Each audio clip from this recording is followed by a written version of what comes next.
Good morning, folks. Wes at Lock Money Chevrolet Buick. I hope you're having a great morning and a safe one as we deal with April 1st snow in Indiana. I wanted to talk to you about misfires this morning, what they are and what possible causes could be.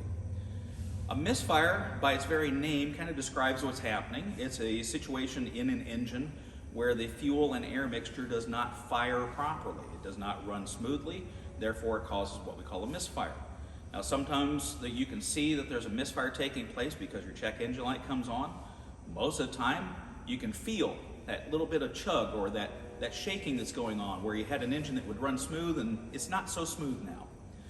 Causes can be, numerous causes can cause a misfire. Sometimes we have mechanical problems where we have a valve that's not moving properly. It's not letting the air and fuel mixtures come in the way that they're supposed to or leave properly. Sometimes we have a fuel issue. The truck on my right has a fuel injector issue where it's not producing enough fuel into the cylinder for combustion. Therefore, it has a misfire.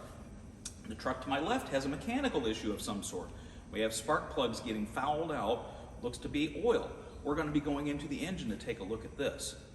Folks, whether it's electrical, fuel, mechanical, we have trained technicians here to help you if your vehicle is misfiring. Give us a call at 574-546-3333. Thanks.